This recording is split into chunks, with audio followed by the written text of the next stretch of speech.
Jelang pertandingan FIFA Matchday, beberapa pemain Indonesia jadi sorotan Timor Leste. Keganasan pemain muda Garuda seakan jadi mimpi buruk. Siapa saja pemain Indonesia yang menjadi ancaman Timor Leste? Kini Fairplay Space akan menyajikan beritanya sebagai berikut.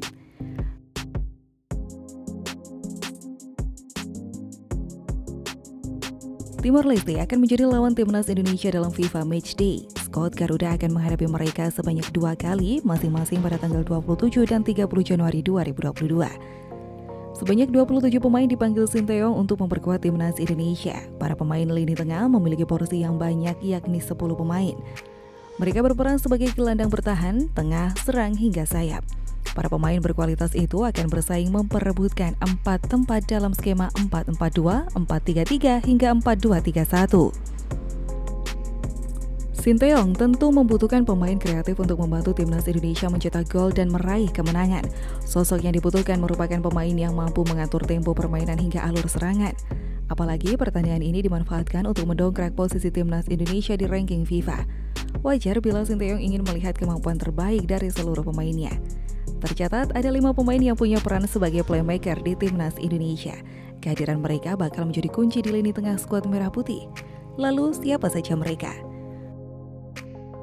Pertama, Muhammad Rafli. Tidak banyak yang tahu Muhammad Rafli sejatinya memiliki posisi asli sebagai gelandang. Namun belakangan pemain Arema FC itu lebih sering dimainkan sebagai penyerang, baik di klub maupun timnas Indonesia. Rafli dikenal sebagai pemain yang punya visi bermain yang jelas. Sebagai playmaker, Rafli andal dalam menahan dan mendistribusikan bola. Pada Piala AFF 2020, Rafli tak masuk dalam skuad timnas Indonesia. Laga FIFA Matchday ini jadi kesempatan baginya untuk kembali membuktikan kualitas di tim Garuda. Kedua, Marcelino Ferdinand. Marcelino Ferdinand menjadi nama di luar skuad Piala AFF 2020 yang dipanggil ke timnas Indonesia kali ini. Pemain berusia 17 tahun itu sebenarnya bukan wajah baru di skuad timnas Indonesia. Karir Marcelino melejit ketika membela skuad U16. Meskipun berperan sebagai gelandang, pemain Persebaya Surabaya itu juga mampu diandalkan dalam mencetak gol. Marcelino Ferdinand juga menjadi andalan di lini tengah Persebaya. Marcelino pun telah membukukan 15 penampilan dan mencetak 4 gol bagi Bajul Ijo pada musim ini. Ketiga, Syahrian Abimanyu. Syahrian Abimanyu merupakan gelandang tangguh yang siap diandalkan di lini tengah timnas Indonesia. Pemain berusia 22 tahun itu bisa diandalkan sebagai pengatur tempo permainan hingga mengkreasikan peluang. Syahrian Abimanyu memiliki karakteristik permainan yang tenang dan cerdas.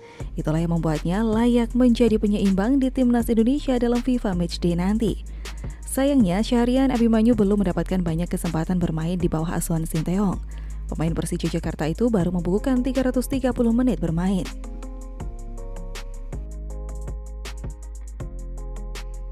Keempat, Ricky Kambuaya. Ricky Kambuaya menjadi pemain penting di timnas Indonesia pada Piala AFF 2020.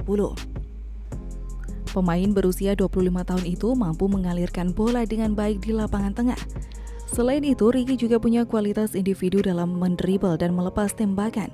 Itulah yang menjadi alasan Sinteyong sering mengandalkannya dalam laga tim Garuda.